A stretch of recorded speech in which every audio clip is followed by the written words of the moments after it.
Hey, sunshines. So today we're going to start volume of pyramids and cones.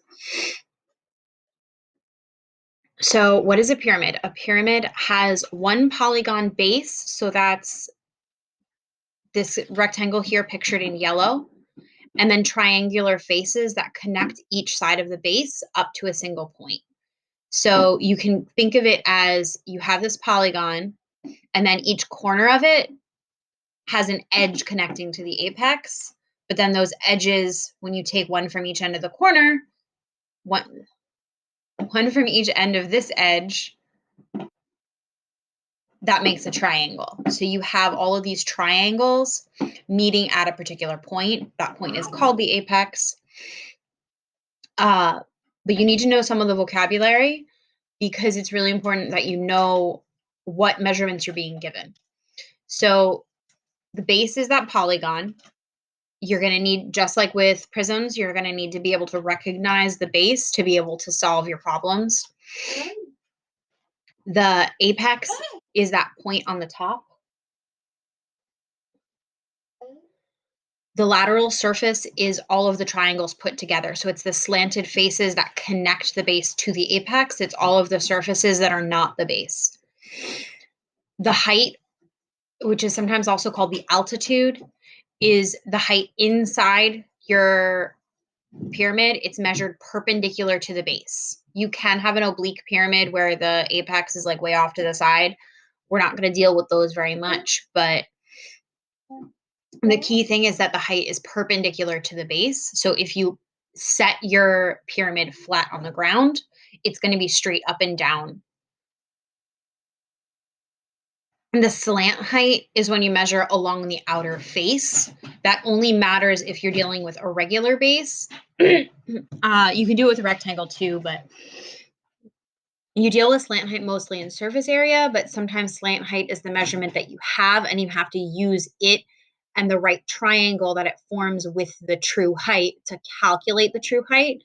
So sometimes you'll be given the slant height instead of the true height, and you'll need to solve for the height by using trigonometry if I give you an angle, or the Pythagorean theorem if I give you the slant height and this distance here, which would be half of this distance as long as we're dealing with a normal shape. Your slant height, so slant height is not used in the volume formula, but sometimes you might be given that instead of the regular height and have to figure it out. It's also used for surface area calculations, which we're not going to get into right now, but slant height comes up for that. So that's one of the reasons that it's common to give the slant height instead of the true height. Cones have basically the same vocabulary, basically the same parts. It's just that your base is a circle instead of a polygon. So your face is any flat surface. The base is going to be the circle in a cone, and then the apex is still that point up on the top. The lateral surface is still the slanted surface, but now it's the curved surface that connects your circle to that apex. So if you think an ice cream cone really is the lateral surface of the cone. And then the height, same thing, is perpendicular to the base, perpendicular to that circle. So it's straight up and down if you lay it flat on the circle. And the slant height is the surface height on the outside connecting the apex to the outside edge of the circle. So for finding the volume, I really like this image here where you have a pyramid inside of a prism. So when you're finding the volume, a pyramid is smaller than a prism that has the same base. You start with the same base, but then as you go up, you're getting narrower. So you know it's going to be less than the prism formula. So you actually take the same formula and you just multiply it by a third. So volume of a pyramid is 1/3 area of the base times the height of the pyramid. So to find the volume of a square pyramid, so this time I said specifically this is a square pyramid, which means my whole base is a square. So when you're finding volume, the first thing you do should just be to draw out the base. I know that it's a square, so I know all my sides are congruent.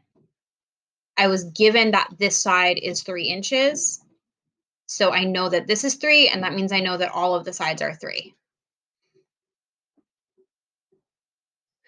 So to find, so a volume equals 1/3 base times height. Then I need to find the base. So how do you find area of a square? It's going to be side squared. So that's going to be 3 squared, which is 9. So my base is 9, and then my height is going to be the one that's inside perpendicular. So obviously this is the first example. We made it easy and gave you the height that you want.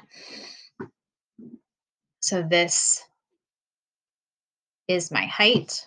So now I found B and I found H, so I can substitute them into the volume formula. So volume equals 1/3, B is 9, and then H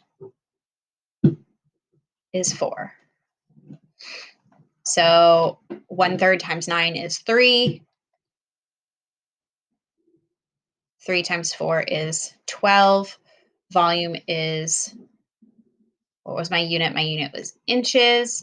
So this is going to be, this was inches squared times another inches is inches cubed.